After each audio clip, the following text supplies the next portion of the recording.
investigations are done in a thorough way, which will, of course, require some patience, right, on account of all of the stakeholders. But I'm going to talk about rights now, because in Europe, if your flight is cancelled, compensation is automatic. In India, even refunds feel like a battle.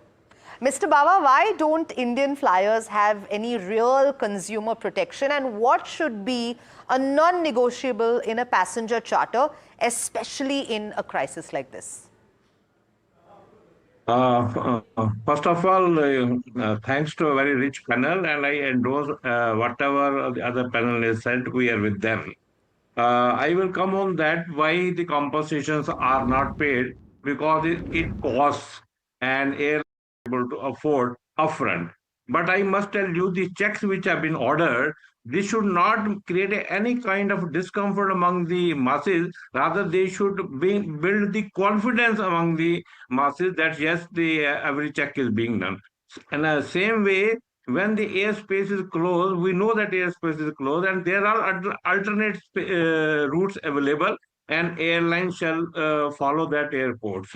Now, coming to your question, why the airlines are not paying? You see, as per DGCA rules, airlines has to facilitate effective passenger due to cancellation and delay in flight accordance with the DGCA car order section 3, and as per which facilities to provided to passenger by airlines due to denied boarding, cancellation of flights, and delay in rights.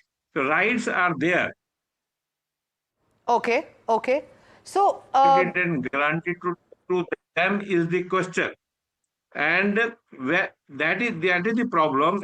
If there is a unified authority which is missing at present, whose door a passenger shall knock, airports, airlines, or third party, or the travel agent, he doesn't know, and that's why anyone makes benefit of that situation out of the whole system. And we had been raising our voice over the last 10-12 years. Air Travel Association is a 12-year-old organization, and we had been telling there shall be one unified authority. You call it an ombudsman, you call it a whatever name you give. sure. But I should know to whom I have to approach when there is a requirement. Now, coming to cancellations are very important. One should get compensation, but then you should also see the profile of travelers.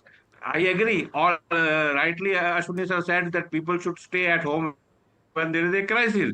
But then, when we look at the airport, there are some leisure travelers. They can stay at home. But then Correct. there are business travelers who are paying higher wage. They have to travel. Correct. And then there are frequent travelers who are making the airlines their kitty fatter day by day.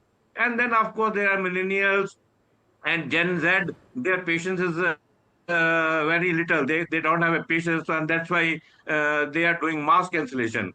So in that scenario, I think we should keep a tab on the dwell time, service parameters, better connectivity, better communication at the airport, and ATA keeps flagging that whenever we get an opportunity like this, scope of services should be enhanced day by day.